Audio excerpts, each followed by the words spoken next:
नमस्कार, मैं हूं साक्षी और आप देख रहे हैं बीबीसी एक्सप्रेस न्यूज चैनल। और आज से हम आपको दिखाएंगे भ्रष्टाचार पर वार करती खबरों को अपने विशेष कार्यक्रम एक नजर भ्रष्टाचार पर। इसी कड़ी में आज हम आपको दिखा रहे हैं महेश्वर तहसील की ग्राम पंचायत ठनगांव की खबर हमारे संवाददाता विनोद भार्गव की नजर से। सरपंच सचिव का नहीं है जहां पंचायतों पर कोई ध्यान, रहवासियों की समस्या से नहीं है किसी को कोई सरोकार।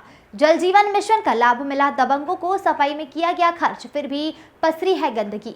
ग्राम पंचायतों में सरपंच और सचिवों की मनमानियों के किस्से तो जग जाहिर है। उनके भ्रष्टाचार के किस्से भी आए दिन समाचार पत्रों की सुर्खियां में रहते हैं, परंतु न तो शासन कोई कार्रवाई करता है और न ही प्रशासन न कोई कार्रवाई करने की कोशिश करता है, जिससे इनके हौसले बुलंद होते जा रहे हैं। और इनके हौसले बुलंद हो भी क्यों नहीं, क्योंकि यदि कोई अधिकारी कार्रवाई करेगा तो इनके राजनीतिक आका उस कार्रवाई को रुकवा देंगे।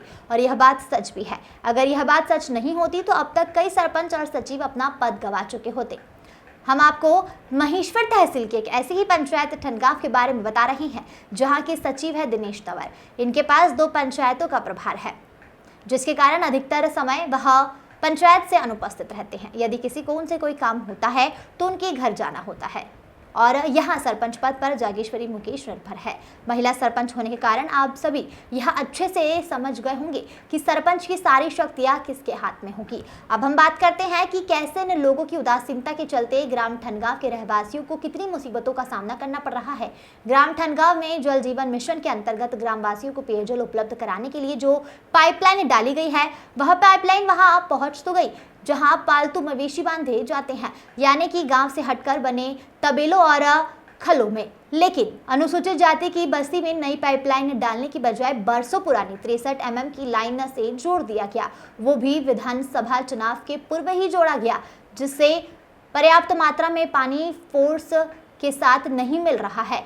इसी गांव में स्ट्रीट लाइट का काम भी किया गया, वह भी कुछ महीने पहले। लेकिन हालत यह है कि इन लाइटों में से अधिकतर चालू ही नहीं है और स्वच्छता के नाम पर पैसा जरूर खर्च बताया जाता है, लेकिन गंदगी का साम्राज्य फैला हुआ है। इन सब अव्यवस्थाओं के बाद भी न तो सरपंच व सचिव और न ही जिम्मेदार अधिकारी और न ही क्षेत्र के जनप्रतिनिधि इस ओर ध्यान नहीं दे रहे हैं।